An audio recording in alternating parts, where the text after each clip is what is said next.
안녕하세요. 게이트 오브 위즈덤 채널입니다. 이번에 소개해드릴 도서는 한국의 100억 부자들입니다. 이 도서는 8년 전에 출판이 되었습니다. 저자는 노진섭님입니다. 저자에 대해 간략하게 말씀드리면 시사저널에서 활동 중인 경제경영 전문 기자입니다. 어느 날 서울 도심을 내려보다가 저 많은 빌딩 주인들의 삶은 어떨까? 라는 의문에 이끌려 한국의 100억 부자 프로젝트를 기획하게 되었습니다. 자산관리 전문업체 아르셋과 함께 100억 자산을 소유한 백인을 상대로 한국의 100억 부자들은 어떻게 돈을 굴릴 것인지에 대해 조사하고 이를 심층 분석했습니다. 부자들만의 생활 습관과 투자 원칙을 발견하고 보다 많은 사람들이 경제적으로 여유를 갖는 삶을 영위하는 데 도움을 주고자 그 내용을 책으로 묶었습니다. 아파트 한 채가 수십억을 호가하는 시대이다 보니 100억 정도의 자산은 있어야 부자 축에 낍니다. 이 정도의 부를 축적하려면 돈을 끊임없이 굴리고 불려야만 합니다. 실제로 이 정도 규모의 부자들은 적절한 투자 대상을 찾기 위해 꾸준히 공부하고 현장을 뛰어다니며 부지런을 떱니다.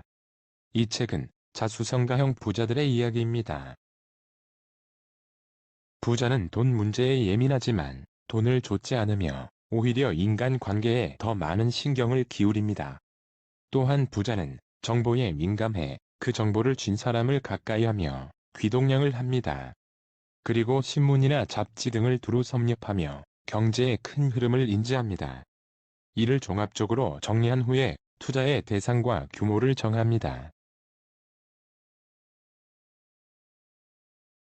새로운 부자의 기준은 100억 원. 40여 년 전 미국 드라마 600만 달러의 사나이가 큰 인기를 끌었다. 1974년부터 1978년까지 4년 동안 미국에서도 흥행한 ABC TV의 간판 프로그램이었다.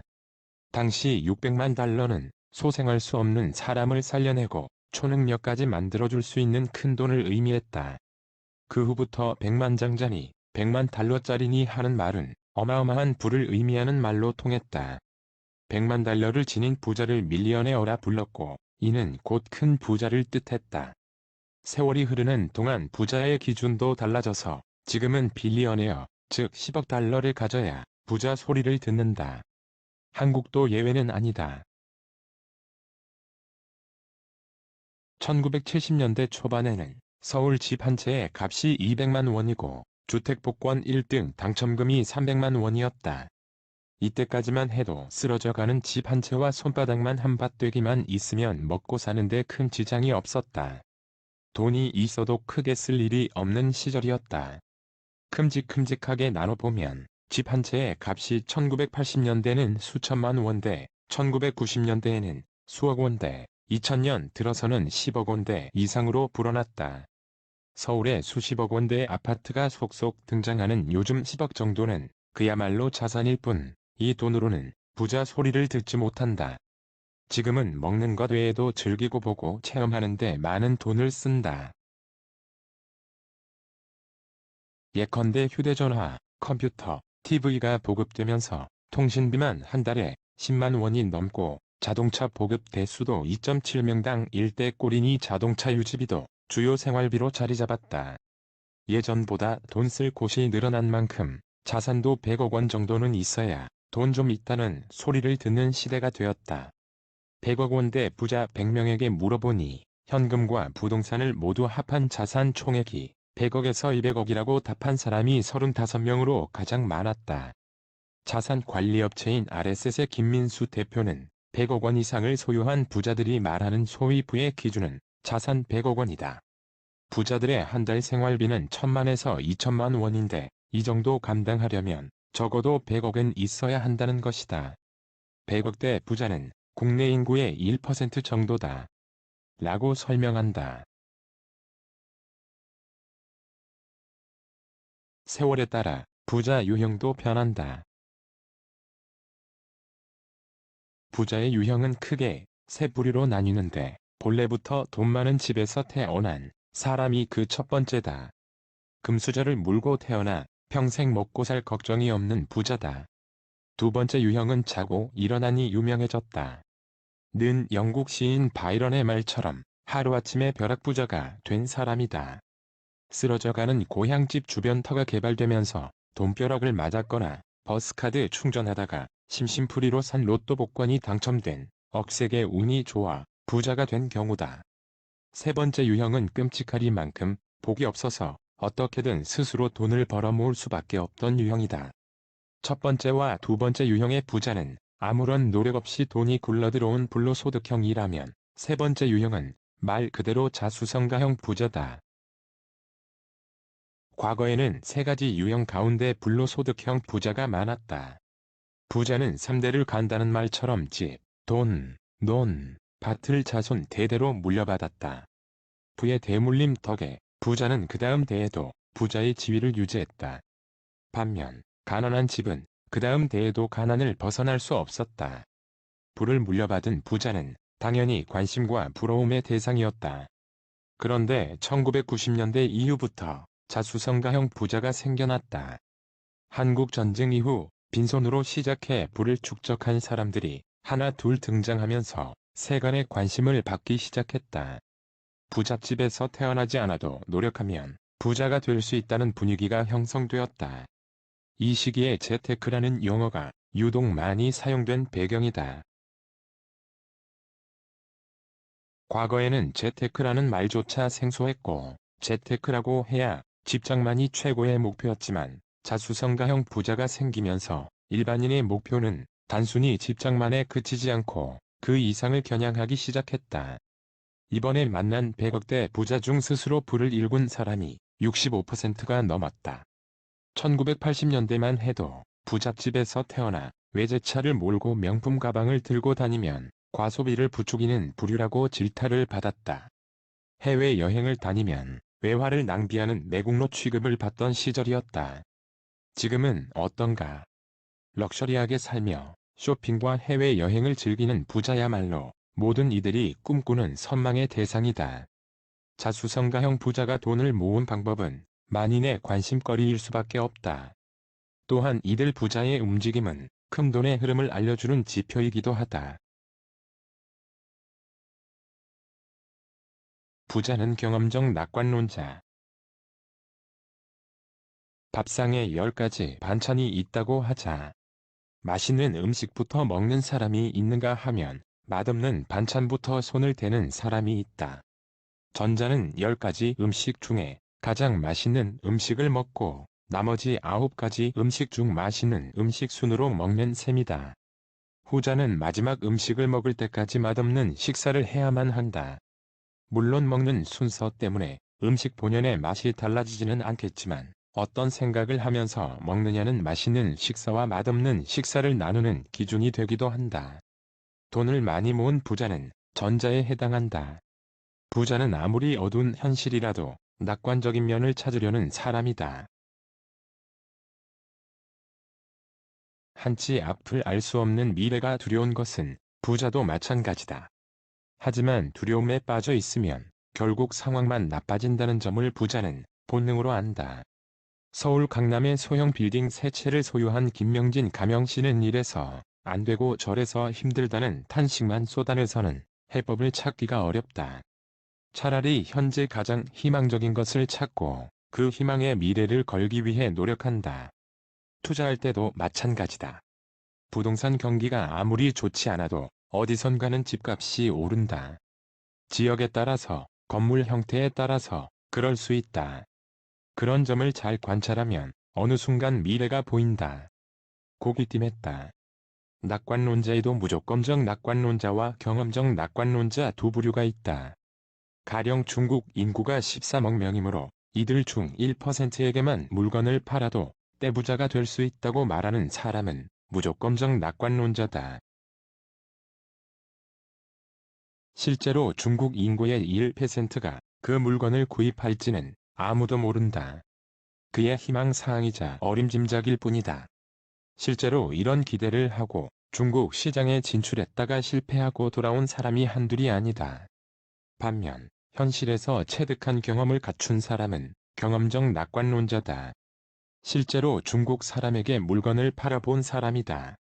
이런 유형은 물건을 팔면서 예상과 달리 반응이 신통치 않아 실패를 경험하기도 한다. 하지만 실패 후 다른 물건으로 재도전하거나 아예 다른 시장으로 옮겨가면서 적극적으로 미래를 개척한다. 부자란 경험적 낙관론자다. 자신이 직접 경험한 것을 믿고 그것을 바탕으로 두려운 미래를 밝은 장래로 만든다. 직접 경험해 본 만큼 실패할 가능성도 적다. 실패해도 누구를 탓하기보다는 스스로 다른 방도를 찾는다. 신용에 울고 웃는 사람들. 신생신사. 말 그대로 대부분의 부자는 신용에 살고 신용에 죽는다. 부자가 신용이 없다는 것은 향후 자산 관리가 어렵다는 의미다. 부를 축적하거나 그 부를 지키거나 그 부를 활용하는 일 모두 신용을 바탕으로 한다. 신용을 미천으로 인맥을 쌓고 그를 통해 얻은 정보로 돈을 굴리는 사람이 진짜 부자다. 수없이 부동산을 사고 팔아본 부자라도 막상 뭉칠 돈을 투자하려면 두려움이 앞서는 터라 전문가에게 귀동냥을 할 수밖에 없다. 거래은행이나 증권사 간부, 투자의 밝은 지인, 부동산 컨설턴트, 투자 상담사 등을 찾아가 자문을 구한다. 물론 한 사람의 말에 솔깃해서 곧장 결정을 내리지 않고 여러 사람에게 받은 조언을 종합한 뒤 신중하게 투자를 결정한다. 이런 전문가들을 내 사람으로 곁에 두려면 신뢰가 기본이다. 자신이 운영하는 회사의 직원이 아니므로 돈으로 그들의 마음과 지식을 사는 데는 한계가 있다. 안 그래도 부자는 돈밖에 모르는 부류라는 선입관이 강하기 때문에 신뢰를 저버리면 내 사람을 만들 수 없다. 몇 년 전에 만난 김철현 가명 사장은 모든 일을 신뢰라는 기반 위에서 진행하는 전형적인 부자다. 현재 70대인 그는 젊었을 때 부모님으로부터 가내 수공업 규모의 티셔츠 공장을 물려받아 수출 기업으로 키웠다. 구멍가게만 한 가내 수공업으로는 키울 수 없다고 판단한 그는 수출기를 모색했는데 처음 수출을 시작할 때의 일화를 들려주었다. 서울에서 사업하던 그가 부산에 출장 갈 일이 생겼다. 필리핀, 베트남 등 동남아시아 지역 및 개국의 바이어 단체와 만나는 제품 설명회가 있었다. 실무는 이미 진행한 후였기 때문에 사장끼리 만나 최종 점검을 하는 자리였다. 사실상 수십억 원 규모의 주문을 받는 기회나 다름없었다. 오전 11시까지 호텔에 도착하여 제품 설명을 한 뒤에 식사하면서 구체적인 거래 상담을 하는 일정인데 그날 아침에 문제가 생기고 말았다. 김 사장은 당시의 일을 또렷하게 기억했다. 그날 아침에 일어나 보니 7시였다. KTX도 없는 때여서 아침 7시쯤 비행기를 타려고 했는데 비행기를 놓친 것이다. 항공사에 전화하니 오전 중에 표를 구할 수 있는 비행기가 없었다. 차로 가면 11시까지는 그 호텔에 닿을 수 없었다. 그 전날 국내 협력사 사장과 가진 술자리가 늦게 끝나는 바람에 늦잠을 잔 것이다. 아내와 아이들은 마침 외국 여행 중이라 집에 나 혼자뿐이어서 자명종 시계를 맞추고 잠자리에 들었는데 시계가 울렸어도 내가 못 들은 것인지 아예 울리지 않은 것인지는 모르겠다. 아무튼 부랴부랴 옷을 입고 거리로 나가서 개인 택시를 잡아 타고는 부산의 그 호텔에 11시까지 도착하면 100만 원을 주겠다고 제안했다. 택시기사는 깜짝 놀라 잠시 머뭇거리더니 이내 시동을 걸었다. 8시가 다 된 시각이었다. 그 택시는 그야말로 전력을 다해 달렸고 약속 시간 전에 도착할 수 있었다. 그로부터 몇 달 뒤 해외 현지에서 바이어들을 다시 만났을 때 이 일화를 들려주었다. 바이어들은 그런 일이 있었느냐면서 놀라워했고 김 사장에 대한 신뢰가 깊어져 지금까지도 거래를 이어오고 있다. 그 일로 김 사장은 단순히 거래처만 확보한 것이 아니다. 바이어들은 그 후 더 좋은 조건을 제시하는 다른 회사의 제안을 거절했고 김 사장에게 다른 바이어들을 소개해주기도 했다. 또한 현지에 좋은 투자 대상이 생길 때마다 김 사장에게 정보를 주었다. 그 무렵부터 김 사장의 사업은 급속도로 성장했고 자산도 크게 늘었다. 김 사장처럼 사업으로 성공해 부를 쌓은 사람들의 공통점을 꼽으라면 말에 대한 책임감이다. 시간이든 약속이든 자신이 뱉은 말에는 책임을 진다. 그러기 위해서는 남들보다 더욱 부지런을 떨 수밖에 없다. 이런 행동은 상대방에게 신뢰를 주는데 이렇게 쌓인 신뢰는 쉽게 무너지지 않는다. 구두쇠 소리를 듣지 않은 부자는 없다. 세계 최초로 특정 분야에서 진단하는 방법을 개발하면서 10여 년 전에 설립한 벤처 기업을 수백억 원대의 기업으로 키운 추수영 가명 사장은 의료계에서 이단아로 불린다. 물론 그의 삶이 처음부터 순탄했던 것은 아니다. 초등학교 때 아버지가 경영하던 사업이 어려워지면서 끼니를 걱정할 정도로 가난에 시달렸다. 고사리 같은 손으로 나무 판자를 주워다 팔아 겨우 입에 풀칠할 수 있었다. 엎친 데 덮친 격으로 결핵까지 찾아왔지만 하루 벌어 하루 먹는 그에게 치료는 언감생심이었다. 제대로 치료를 받지 못한 탓에 병치레가 잦아 결국 고등학교를 중퇴할 수밖에 없었다. 청소년기에 지독한 가난을 겪으면서 추 사장에게는 무엇이든 아껴 쓰는 버릇이 생겼다. 1960년대에 초등학교를 다녔는데 모두 어려운 상황에서도 우리 집은 특히나 더 가난해서 전셋집은커녕 월세방을 전전할 정도였다. 어떤 날이었는지 정확히 기억나지는 않지만 어머니가 쌀밥 도시락을 싸주셨다. 아까워서 학교길에 혼자 먹으려고 학교 뒷산에 잘 묻어두었다. 그런데 학교를 마치고 땅을 파보니 도시락에 개미가 새까맣게 모여있는 거였다. 그걸 보고 얼마나 울었는지 모른다. 공책 살 돈이 없으니 폐지를 모아 묶어서 썼다. 연습장은 신문지를 이용했다. 그나마 광고면은 빈 곳이 있어서 글씨를 쓸 만했다. 그때부터 무엇이든지 아껴 써야 한다는 가정교육을 받았다. 아버지 사업이 조금 나아지자 그는 검정고시로 서울에 있는 한 대학교의 농대에 입학했다. 그러나 병원을 들럭거리느라 동기들보다 졸업이 늦었다. 이후 미국으로 건너가 생명과학 관련 석사와 박사 학위를 받았다. 오랜 기간 병치레를 하느라 생명에 대해 관심이 많았고 자신처럼 고통받는 사람들에게 조금이라도 도움을 주는 존재가 되고 싶었다. 귀국 후 대학에서 교수 생활을 시작했지만 체질에 맞지 않았다. 월급을 받으면 이래저래 나가는 돈이 더 많았다. 교수라는 체면 때문에 돈이 없어도 티를 낼 수가 없었다.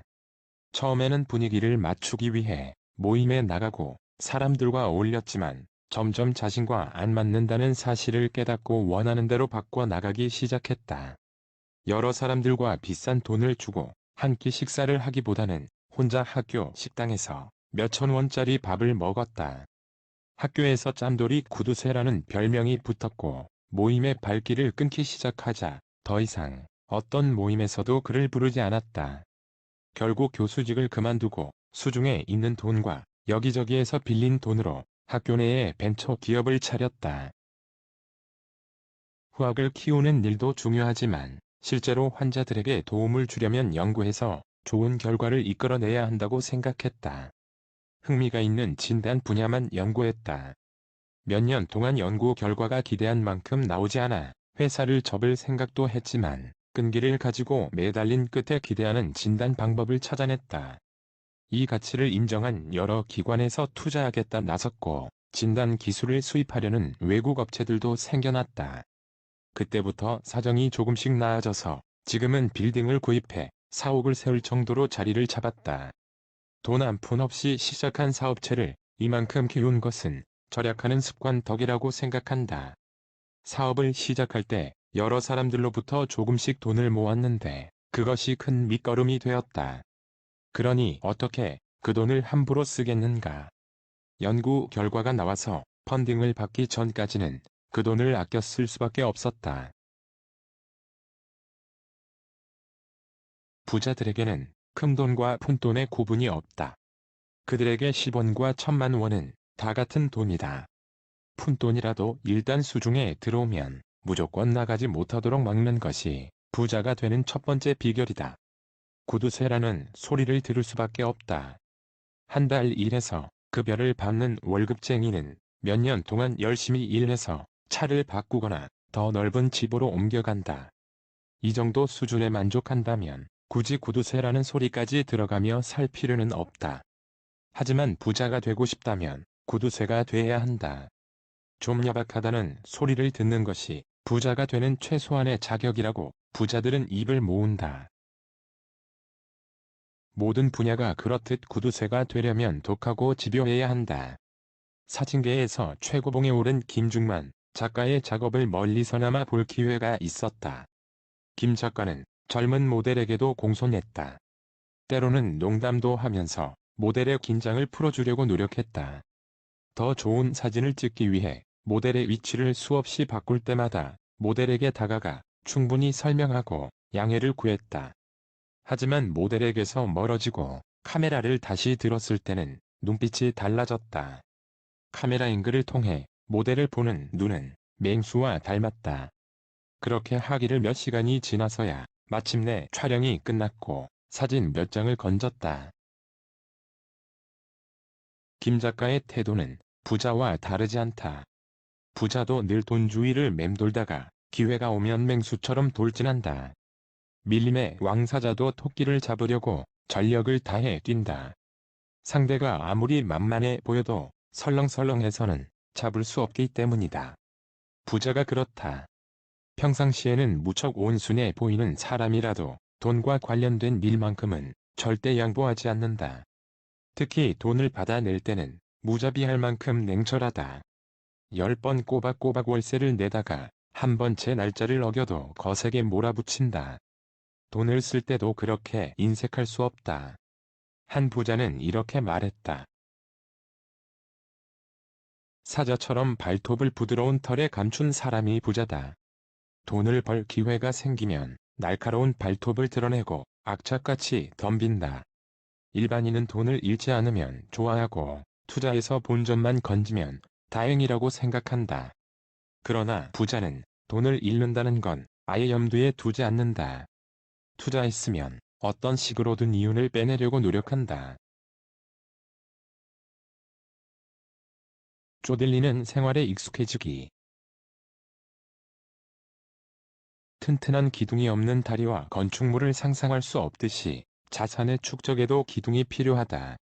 부자는 부를 축적하기 위해 두 가지를 기둥으로 삼는다. 하나는 돈을 쓰지 않는 것이고 또 다른 하나는 종잣돈을 모아 자산의 기반을 다지는 일이다. 이 두 가지는 부자가 되기 위한 과정이면서 동시에 나도 돈을 모을 수 있다는 강력한 동기부여가 된다. 요즘처럼 물가가 천정부지로 오를 경우 한 달 수입에서 생활비, 통신비, 학원비 등 뗄 것 다 떼고 나면 남는 돈이 없다.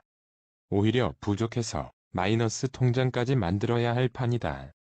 대한민국 사람들 가운데 신용카드 대금 연체를 한두 번 경험하지 않은 사람은 드물 것 같다. 그만큼 돈 나가는 구멍이 많으니 저축은 언감생심이다.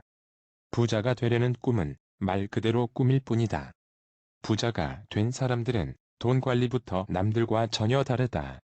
그들은 부자가 되기 전부터 돈을 모으는 습관을 몸에 익혔다. 가장 기본이 되는 습관은 돈이 생기면 저축할 부분을 먼저 정해놓는 것이다. 절반이든 3분의 1이든 생활 형편에 맞춰 최대한 많은 금액을 은행에 저축한다. 그 나머지로 생활하려니 언제나 빠듯하다. 먹고 싶은 것, 사고 싶은 것을 포기하고 산다. 여름 휴가철에도 남들 다 가는 여행은 꿈이고 명품 가방은 사치다. 이런 생활이 청승맞아 보인다.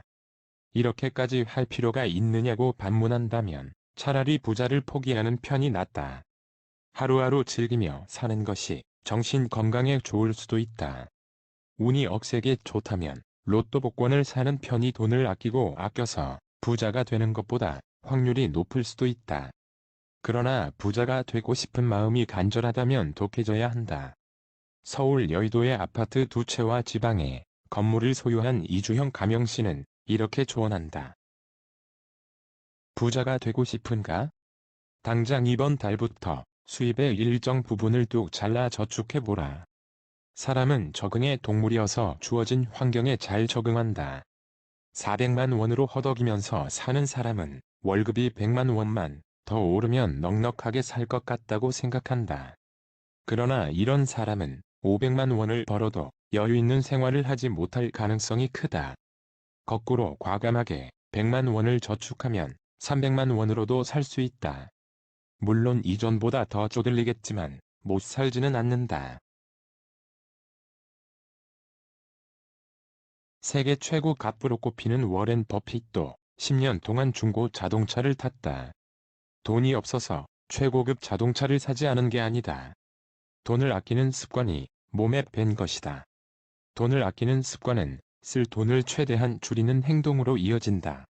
이른바 돈세는 구멍 막기 행동은 부자가 되는 기본 중의 기본이다. 물론 꼭 써야 할 돈이 있다. 이를 비소비 지출이라고 하는데 말 그대로 소비를 위한 지출이 아니다. 재산세, 소득세, 자동차세 등 각종 세금과 건강보험료, 국민연금, 대출이자 등의 경직성 비용이 비소비 지출에 해당한다. 최근 통계청 자료를 보면 2011년 가계소득 중에서 비소비 지출이 차지하는 비중이 18.8%로 사상 최대를 기록했다. 100만 원을 벌어 연금, 대출이자, 건강보험료, 세금 등으로 18만 8천 원을 지출하는 셈이다. 여기에 아이 학비와 생활비, 교통비, 통신비, 경조사비, 병원비 등 고정으로 나가는 지출을 제하면 남는 것이 거의 없다. 상품이나 서비스를 구입할 여유가 없어지므로 살림살이는 팍팍해질 수밖에 없다. 비소비 지출은 반드시 써야 하는 돈이지만 줄이는 방법이 있다. 차가 반드시 필요하다면 작은 차를 이용해 자동차세를 낮추고 유지비를 줄인다. 대출 이자가 많으면 작은 평수로 집을 옮기거나 다른 대출 상품으로 갈아타서 이자 부담을 줄인다. 일반 고정 지출비는 줄이기가 더 수월하다. 교통비는 택시 대신 버스나 지하철을 이용해 줄이고 병원을 이용할 때도 특진보다 일반 진료를 받으면 된다. 집집마다 통신요금도 만만치 않다. 스마트폰을 사용하면서 과거에 비해 요금이 많게는 두세 배까지 올랐는데 이 역시 저렴한 요금제로 낮추거나 가족끼리 묶는 방법을 활용하여 최소한으로 절약할 수 있다. 라테 밀리어네어라는 말이 있다.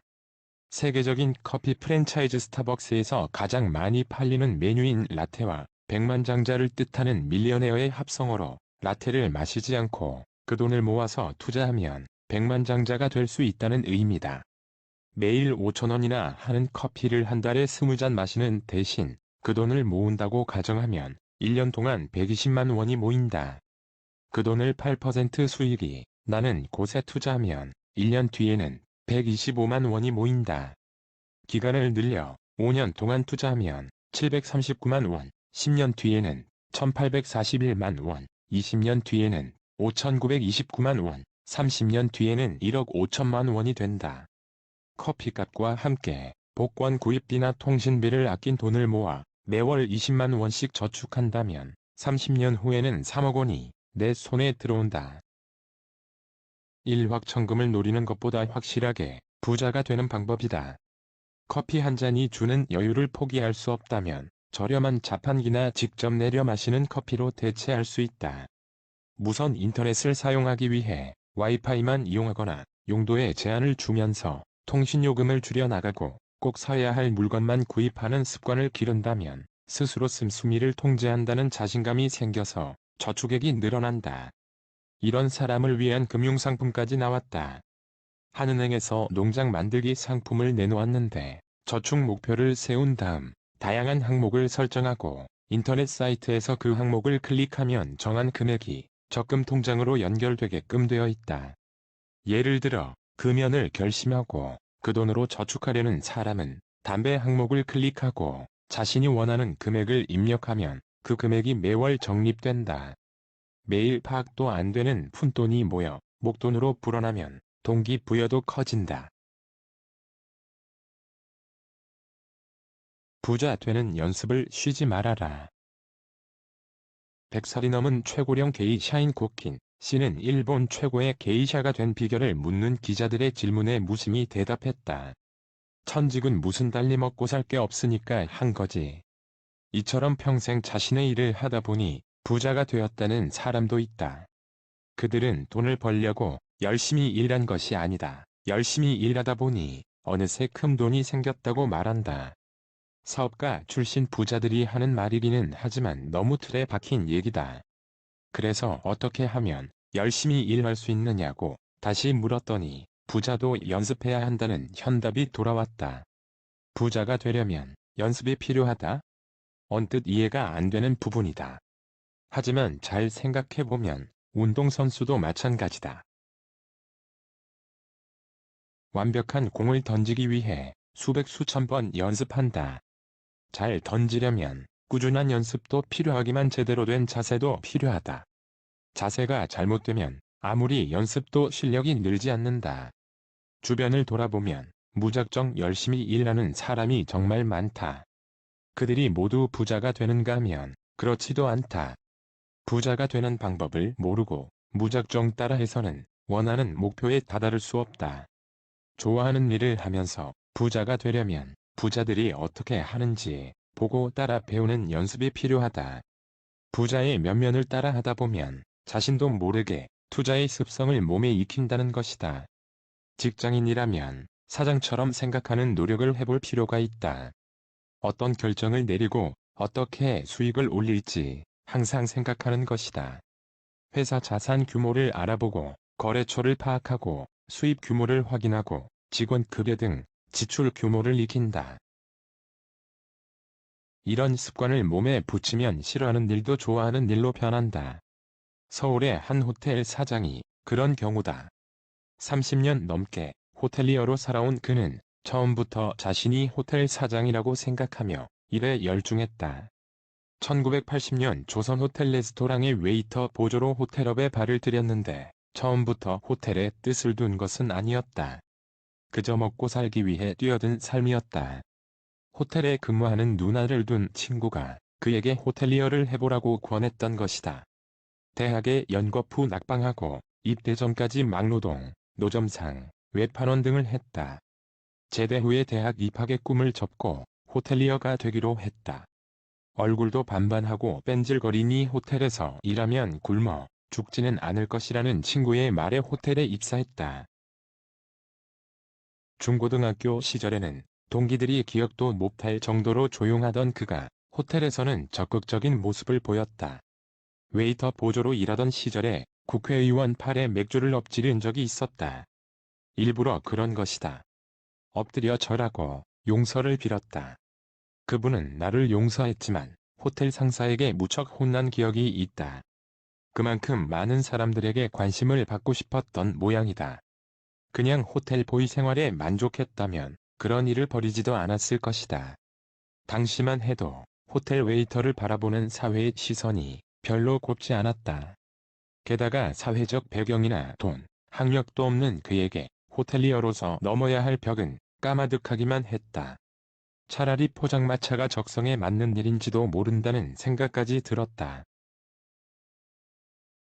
하지만 그는 처음부터 사장처럼 생각하고 행동했으며 그 결과 수많은 어려움을 극복하며 끊임없이 위로 올라설 수 있었다. 2000년 초 지금의 호텔 총지배인으로 스카우트되어 최고의 자리에서 최선을 다하고 있다. 조선호텔 식음료 부장 때 총지배인 제안을 받고 지금의 호텔로 옮겨왔다. 나에게는 웨이터 출신이라는 꼬리표가 붙어있다. 대부분의 호텔 임원은 경영학 전공자다. 웨이터 출신은 호텔 임원이 될 수 없다는 편견을 없애기 위해 노력했다. 하루 15시간 이상 호텔에서 근무했다. 승진할수록 호텔에 있는 시간을 늘렸다. 그렇게 노력한 끝에 호텔 임원이 되었고 지금은 사장이 되었다. 자기 일에 열정을 쏟으면 된다는 것을 내가 입증한 셈이다. 부자가 되려면 처절한 연습이 필요하다고 생각한다. 이미 종잣돈을 모아 여유 자금이 있는 사람이라면 더더욱 부자 연습이 필요하다. 부자와 친해지면서 그들이 돈 굴리는 모습을 곁에서 볼 수 있으면 더욱 좋다. 그러다 보면 자신에게 부족한 점을 발견할 수 있다.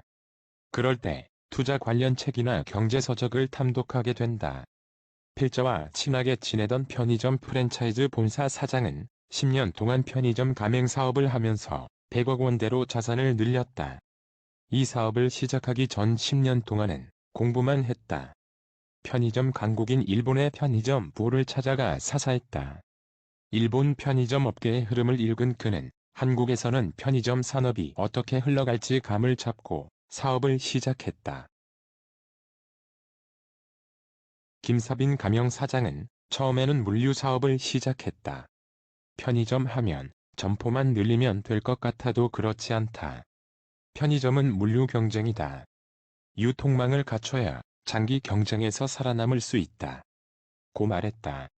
그는 물류망을 갖춘 후에 본격적인 편의점 가맹 사업을 시작했고 전국에 수백 개의 편의점 가맹점을 거느리는 사장이 되었다. 그러자 강의 요청이 쇄도했고 정부의 정책 조언자로도 참여하게 되었다. 그의 말과 행동은 업계 표준이 될 정도로 영향력이 크다. 그는 또 한 가지 팁을 잊지 않았다. 부자가 되려면 반드시 세금에도 신경 써야 한다고 강조한다. 세금을 줄이려는 노력은 해야 하지만 세금을 내지 않으려는 행위는 절대 금물이라는 것이다. 김 사장은 소득이 있으면 세금을 내야 한다고 생각한다. 세금을 많이 낸다는 것 자체가 양도 차익을 많이 남겼다는 말이다. 그는 수입 일부를 부동산에 투자하면서 부를 축적했는데 부동산 거래를 할 때도 세금을 계산하면서 다른 투자가들보다 정확하게 수익성을 예측했다. 수도권 지역에서 1주택자가 2년 거주하고 3년 보유하면 양도 차익이 9억 원 이하일 때 양도세가 붙지 않는다. 부동산 실거래 신고 제도가 정착되고 양도세를 실거래가로 매기는 상황에서 양도세 비과세는 큰 혜택이다. 당장의 이익에 눈이 멀어 세금을 회피한다면 다음 투자의 걸림돌이 된다. 세금을 피하는 순간 진정한 부자의 길에서 멀어진다. 경제를 공부하는 호모 에코노미쿠스. 지금의 부자는 겉모습만 봐서는 부자인지 아닌지 구분하기 어렵다. 다만 그들이 사는 법은 일반인과 다르다. 부자의 공통점은 부지런하다는 것이다.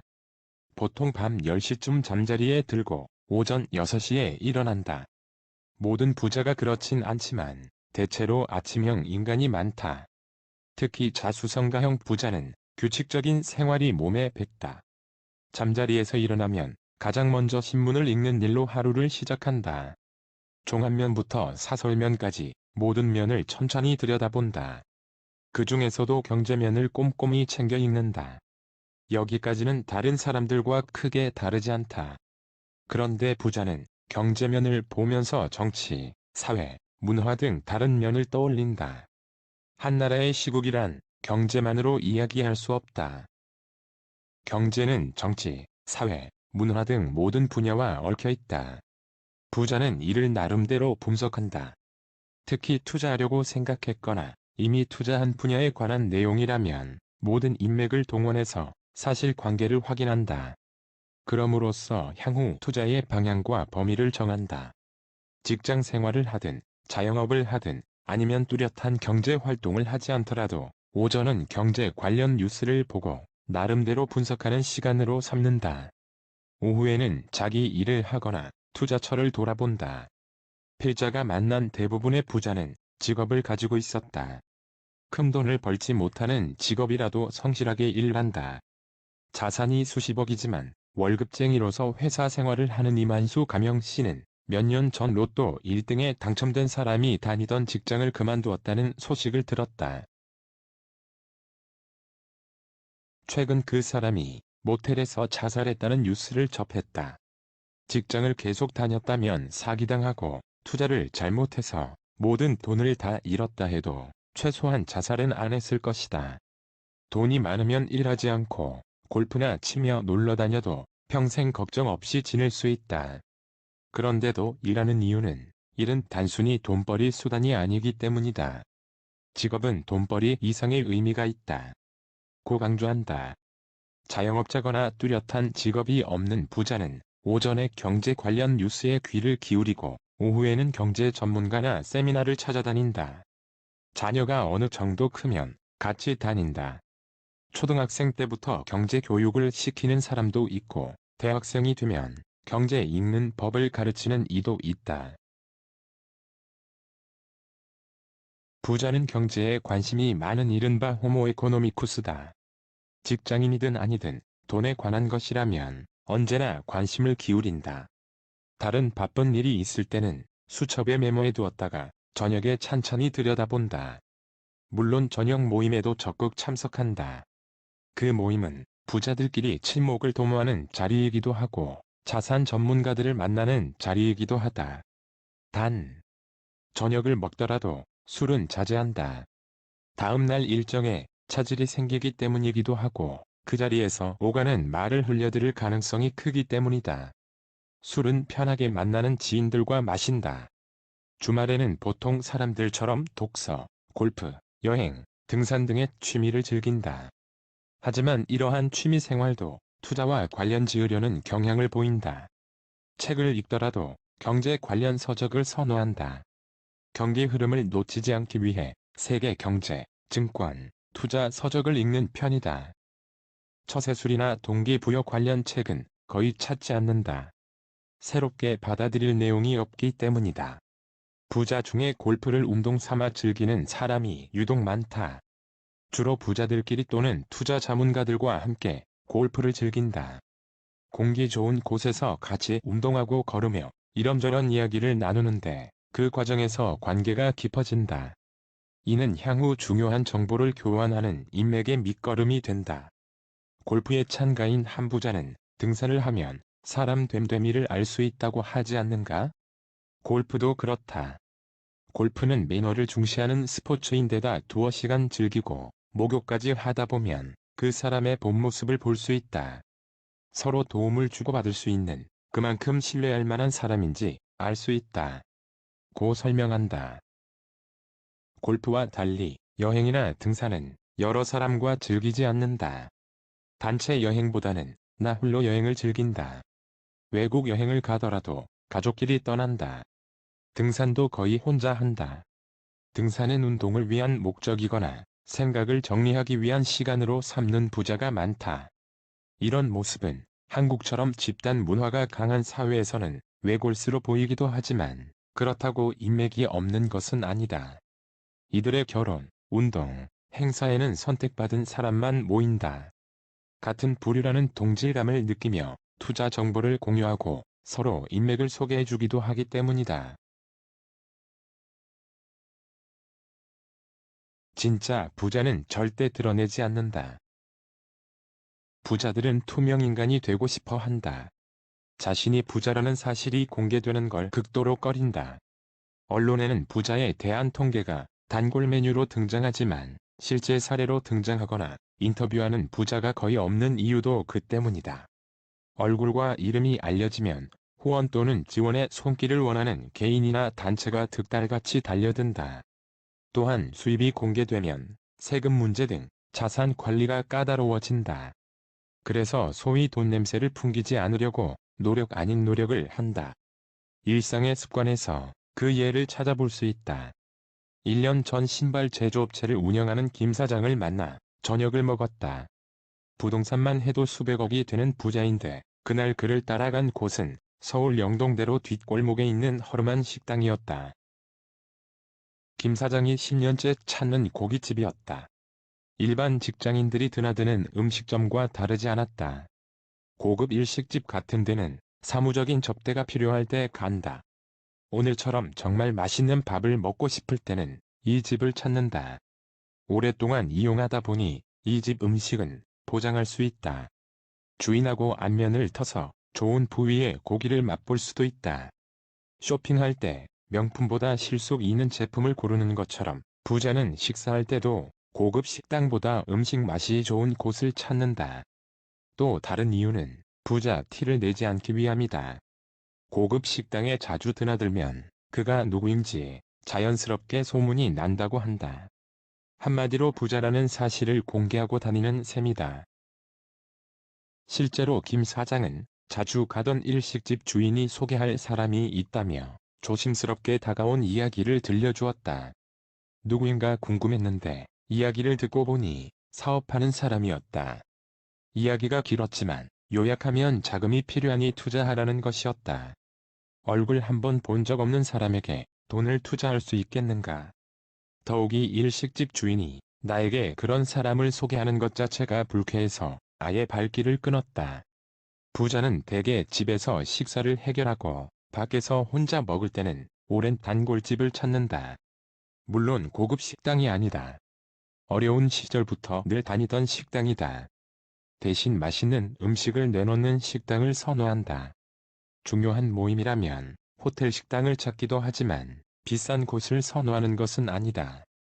값이 문제가 아니라 음식 맛과 분위기가 식당의 선택 기준이다. 서울 강남 타워 팰리스에 사는 부자의 사례도 있다. 그는 자수성가한 사람이다. 어려서 아버지가 세상을 떠나는 바람에 가세가 기울었고 돈이 없어 대학에 합격하고도 입학을 포기할 수밖에 없었다. 그것이 한이 되어 장사로 돈을 벌었다. 손수레에서 과일을 팔고 전국을 떠돌며 생선을 팔았다. 조금 모은 돈으로 가게를 얻어 떡집을 냈다. 다행히 떡집은 입소문을 타며 자식들 학비를 댈 수 있을 만큼 번창했고 예식장에 납품하면서 고정 수입이 생겼다. 그 돈을 모아 작은 가게를 샀고 그 가게에서 장사를 잘해 웃돈을 받고 팔았다. 이런 식으로 몇 차례 가게를 사고 파는 동안 은행에서 VIP 고객으로 대접받을 만큼 자산을 모았다. 그런데 최근 부자에 대한 부정적인 인식 때문에 한 차례 소동이 있었다. 아내가 택시를 타고 돌아오는 길에 집 앞 대로에서 택시기사와 큰 소리까지 내며 싸움이 벌어졌다. 아내가 타워 팰리스로 가자고 하자 택시기사가 힐끔 쳐다본 것이다. 아내는 뭘 보냐고 따졌고 택시기사는 타워 팰리스에 살 정도면 부자인가 보다라고 했다. 이 정도에서 그쳤으면 다행인데 택시기사가 타워 팰리스에는 어떤 사람들이 사느냐, 경치는 좋으냐며 꼬치꼬치 물었다. 그런데 아내가 몸이 아파 대답하지 않자 택시기사가 자신을 무시하는 것으로 오해하는 바람에 싸움이 벌어진 것이다. 그 다음부터 아내는 택시를 타면 타워 팰리스라고 말하지 않고 근처 사거리에서 내려 100m 정도를 걸어온다. 부자가 부자임을 드러내지 않는 이유는 여러 가지다. 부자라고 소문내지 않아도 그가 부자라는 사실은 변하지 않는다. 그러니 굳이 부자라고 떠벌릴 이유가 없다. 무엇보다 후원을 부탁하는 전화가 끊이지 않는다. 이런저런 단체가 참 많다. 한 번은 어려운 소년소녀 가장을 돕는 단체에서 연락이 왔다. 조금만 도와주면 많은 아이가 학교에 다닐 수 있다고 했다. 나도 어려운 시절을 살았고 또 아이들의 딱한 사정이 마음에 걸려 매월 일정 금액을 보내기로 했다. 그런데 그 소식이 관련 단체들 사이에 회자되었나 보다. 이런저런 단체들이 벌떼처럼 몰려드는 거였다. 다들 어려움을 호소하니 어디는 도와주고 어디는 안 도와줄 수가 없었다. 모질지만 모든 후원을 끊었다. 단체뿐만 아니라 개인도 부자에게 손을 벌린다. 적게는 수백만 원에서 많게는 수천만 원씩 기부하는 부자들이 있다. 문제는 그 규모가 계속 늘어나는 것이다. 부자니까 사회에 환원하는 셈 치면 되는 것 아니냐고 생각할지도 모른다. 그러나 부자 본인은 후원을 원하는 단체와 개인에게 시달리는 게 힘들다. 돈을 주면 적다 많다 말이 생기고 안 주면 신상 털기를 하듯 뒷조사를 해서 약점을 캐낸다. 이런 이유로 그들은 돈 자랑을 하지 않는다. 흔히 동창회나 친목 모임에 가면 돈 자랑이나 자식 자랑이 대화의 절반을 차지한다. 부자는 돈 자랑을 해봐야 득될 것도 없고 명예가 되지도 않는다는 점을 이미 깨우쳤다. 굳이 돈 자랑을 하지 않아도 부자라는 사실이 바뀌지 않는다는 것을 잘 안다. 오히려 부자가 아닌 사람이 부자처럼 보이기 위해 거치레를 하고 비싼 명품으로 치장하는 데 열중한다. 이런 사람은 부자의 가십거리밖에 되지 않는다. 서울과 지방의 세 채의 건물을 소유한 강철원 가명씨는 얼마 전 모임에 갔더니 한 사람이 자동차를 바꿨다며 자랑했다. 조그마한 사업을 하는 사람인데 최고급 승용차를 탈 만한 형편은 아니다. 그런데도 고급차가 출시될 때마다 바꾸기로 유명하다. 우리는 차를 바꿔도 일부러 떠벌리지 않는다. 알 사람은 다 아는 사실을 굳이 밝힐 이유가 없다. 고 말한다. 부자를 따라해야 하는 이유. 경제 상황이 상승 기류를 탈 때, 즉 투자 환경이 좋을 때면 부자는 투자를 늘려 부를 더욱 키운다. 반면 요즘처럼 불경기가 계속될 때는 새로운 투자보다 기존의 부를 유지하는 데 집중한다. 그들이 정부의 정책과 금리에 민감한 이유다. 정부의 정책에 따라 보유한 재산에 대한 변동을 예측한다. 금리 변동에 의한 자산 가치의 하락이나 증가를 가늠하는 것이다. 일반인은 불경기에 부동산을 구입하기도 한다. 물론 나중에 가치가 오르면 이익을 남길 수도 있다. 부자도 좋은 물건에는 투자한다. 그러나 불황에는 작은 이익을 위해 투자라는 위험을 감수하려 들지 않는다. 경기 하락이 장기화될 것을 이미 읽었기 때문이다. 일반인은 장기적인 변화를 읽는 능력이 부자보다 떨어진다. 그래서 단기 수익을 노리고 부동산을 사지만 불황이 길어지면서 고스란히 부담으로 떠안고 만다. 아파트 매매가가 떨어지는 걸 보고 은행 빚을 내서 샀지만 집값이 오르지 않아 팔지도 못하는 사람이 계속 늘어난다는 뉴스는 이제 새롭지도 않다. 부자의 투자 방법을 따라하면 적어도 큰 손해는 보지 않는다. 그러나 수십 년 동안 뛰어다니며 터득한 경험을 다른 사람에게 거저 알려줄 사람은 없다. 다른 사람에게 노하우를 전수해 줄 이유가 없고 전수하기가 아까울 만큼 힘든 과정을 거쳤기 때문이다. 특별한 노하우가 없는 것처럼 보이는 부자라도 나름대로 투자 본능이 있다. 물론 그런 것들을 부자의 입을 통해 듣는 게 쉽지는 않다. 하지만 부자를 많이 만나보면 공통점을 발견하게 된다. 부자는 돈 냄새를 잘 맡는다. 수익이 생길 만한 곳을 잘 찾아내고 다른 사람들은 쳐다보지도 않을 때 투자해서 수익을 챙긴다. 돈 냄새를 잘 맡는다는 것은 돈의 흐름을 잘 읽는 것이다. 부자는 항상 돈의 흐름을 놓치지 않고 주시한다. 자금이 흐르는 굵은 맥을 짚어낼 줄 안다. 실제로 100억대 부자를 대상으로 설문조사를 했더니 전체의 65%가 돈의 흐름이 정확하게 보인다고 답했다. 돈맥이 조금 보인다고 답한 사람도 31%였다. 돈의 흐름이 전혀 보이지 않는다고 말한 경우는 4%에 불과하다. 미래를 내다보는 천리안이 있어서가 아니다. 그들은 신문, 잡지, TV, 서적, 지인, 금융기관, 투자 전문가들에게 귀를 열어둔다. 다양한 채널로 수집한 정보를 분석해서 경제 상황뿐만 아니라 부동산 경기, 주식시장 분위기 등을 예측한다.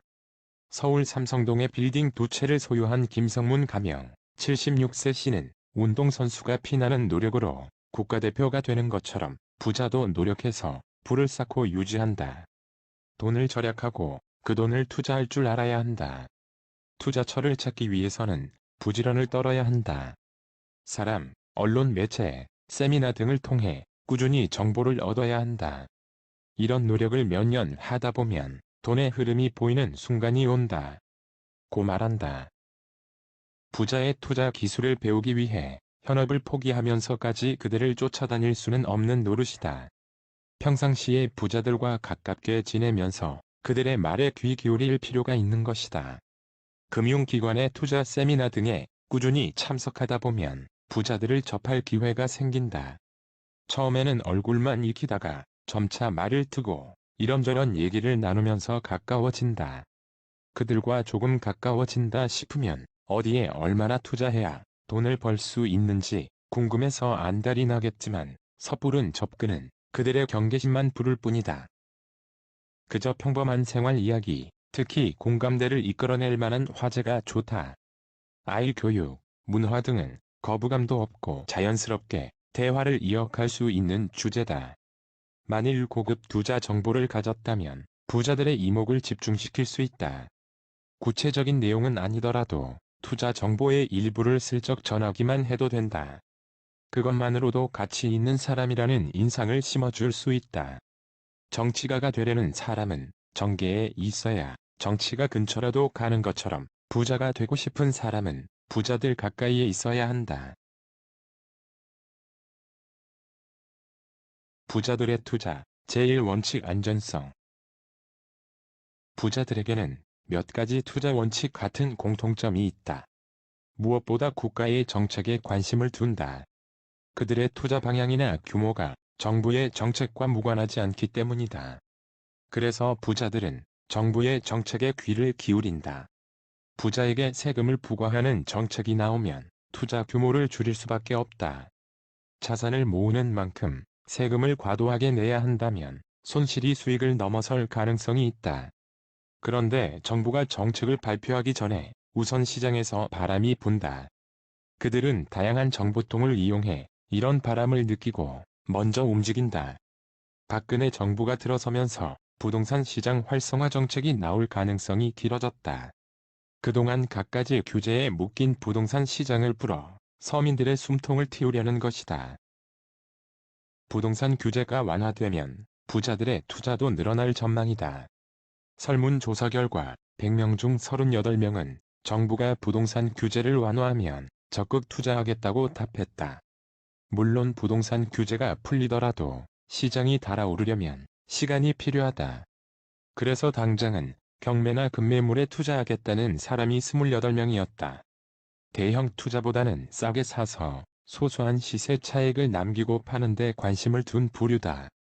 개발 호재 지역에 투자하겠다는 사람은 19명이었다. 고급 정보 계통을 활용해 투자를 결정하겠다는 사람도 15명으로 집계되었다. 이들은 정권 교체기이므로 아직 투자 여부를 결정하지 못한 부류다. 2013년 초 이들의 투자 흐름을 종합하면 정부의 밑그림을 파악하고 투자를 결정하려는 사람, 투자 원금을 담보하기 위해 경매나 급매물에 관심을 두려는 사람, 개발 호재 지역에 투자하려는 사람, 다양한 정보를 더 확인하려는 사람 등이다. 투자 시기, 규모, 방법은 사람마다 다르겠지만 이들이 공통으로 고려하는 점은 수익성과 안전성이다.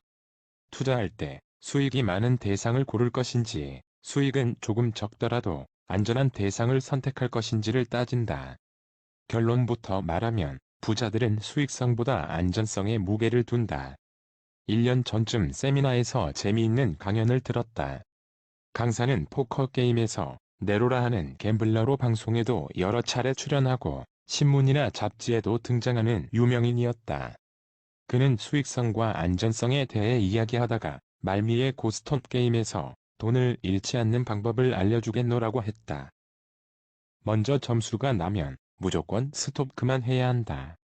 조금 더 많이 따겠다고 고를 외치지만 그래 봐야 1점을 더할 뿐이다. 못 먹어도 고를 외치다가는 낭패를 보기 십상이다. 돈을 따지 못할 뿐만 아니라 기존에 베팅한 돈까지 잃는다. 그러면 경쟁심과 보상 심리가 생겨 다음 판에도 계속 고를 외치며 판돈을 키우려 든다. 그래야 이전에 잃었던 돈을 한 번에 회수할 수 있기 때문이다. 운이 좋아 돈을 따면 다행이지만 사실 실패할 위험은 더욱 커진다. 차라리 판돈이 적더라도 점수가 나면 무조건 스톱을 외치는 편이 바람직하다. 적어도 그 게임에서는 돈을 잃지 않는다. 운이 좋으면 오히려 돈을 많이 딸 수도 있다. 이 갬블러가 강조한 핵심은 위험 리스크 부담을 안지 말라는 것이다. 부자가 생각하는 논리와 일맥상통한다. 수익률은 적어도 안전하면 투자할 가치가 있고 반대로 수익률이 높지만 안전하지 않으면 투자할 이유가 없다. 다시 한번 강조하지만 수익률이 높아도 위험성이 큰 투자 대상은 부자들에게 매력으로 다가오지 않는다. 맑은 날 우산을 준비하라는 투자 격언이 있다. 2007년 서브프라임 모기지 사태 비우량 주택담보대출과 이후 글로벌 금융위기, 유럽의 재정위기 등을 겪으면서 주식 등 위험 자산에 투자했다가 원금 손실을 경험한 많은 투자자들이 수년 전부터 안정적인 투자 성향으로 바뀌고 있다. 투자 성향이 보수화되고 있는 것이다. 하지만 저금리가 지속되고 부동산 시장 침체가 이어진다면 투자자들은 다시 위험을 감수하면서 고수익 사냥에 뛰어들 수 있다. 침체를 거듭하던 선진국 경기도 바닥을 다지는 만큼 국내 펀드와 해외 주식형 펀드, 원자재 펀드 등에 대한 비중을 서서히 높일 필요가 있다. 어느 시대를 막론하고 최고의 투자 전략은 분산 투자다. 안전성 대신 수익률을 줬다가 큰 코 다친 경험이 있다는 김모 씨는 수익률이 높으면 당연히 좋은 투자 대상이라고 생각하기 쉽다. 하지만 그만큼 안전성은 희박해지는 물건이 덜어있다. 주식이 그렇다. 3에서 4년 전에 A사의 주식이 몇 달 동안 급상승할 거라는 정보를 얻었다. 그런데 세계 경제 위기 바람이 불면서 국내 경제가 얼어붙고 말았다. 그 바람에 A사의 주식도 답보 상태에 머물렀다. 약간 손해를 보고 처분했지만 안전하지 못한 투자였다. 당시에 세계 경제가 좋지 않다는 소식을 접했지만 그 회사 주식의 수익률에 대한 기대감에 취해 안전성은 생각하지 않았던 것이다. 지금은 생각이 달라졌다. 일단 위험 부담이 상식적인 수준보다 크면 수익률이 아무리 높아도 그 투자 대상은 포기한다. 물론 위험 요인이 발생하지 않을 수 있다. 그래서 투자하지 않은 것을 후회할 수도 있을 것이다. 그렇지만 그 투자 대상에 돈을 쏟지 않음으로써 본래의 자산을 지킬 수 있었다고 생각한다. 수익은 또 다른 곳에서 챙기면 된다. 그러나 한번 불안전성이 생기면 연쇄적으로 발생한다. 높은 수익은 고사하고 투자금마저 공중에 날릴 수 있다. 곧 투자의 안전성을 강조한다. 부자들이 아이디어에 투자하지 않는 이유도 따지고 보면 안전성이 담보되지 않았기 때문이다. 부자에게는 사람들이 꼬인다. 한마디로 돈을 투자하라는 사람들이 부자를 유혹한다. 이런저런 아이디어가 있는데 시장에서 대박을 칠 것이니 투자하면 몇 년 내에 투자금을 몇 배로 불려주겠다는 식이다. 부자는 이 말을 한 귀로 듣고 한 귀로 흘린다. 친인척이거나 지인의 말이라도 믿지 않는다. 거절하기 어려운 상대라도 다소 투자하는 척만 한다. 사실 부자 입장에서는 투자가 아니라 기부라고 본다. 다시 찾지 못할 돈으로 여긴다는 말이다. 부자들이 아이디어 산업에 투자하지 않는 것은 수익이 나지 않기 때문만이 아니다. 무엇보다 황금성이 떨어지기 때문이다. 그 아이디어가 정말 기가 막혀도 시장에서 성공하기란 쉽지 않다. 시장에서 받아들여지기까지는 오랜 시간이 걸린다. 특히 대체재가 있다면 더욱 그렇다. 휴대전화가 막 태동할 무렵 인터넷 전화가 잠시 눈길을 끌었다. 집전화나 휴대전화로 시외전화나 국제전화를 걸면 전화요금이 비싼 시기에 무료로 사용할 수 있는 인터넷 전화는 매력적인 통신수단이었다. 그러나 국제전화 요금이 저렴해지고 휴대전화의 요금제가 정액제로 바뀌면서 인터넷 전화는 그 매력을 잃어갔다. 게다가 컴퓨터 앞에 앉아 마이크 달린 헤드폰까지 끼고 통화하는 것 자체가 불편했다.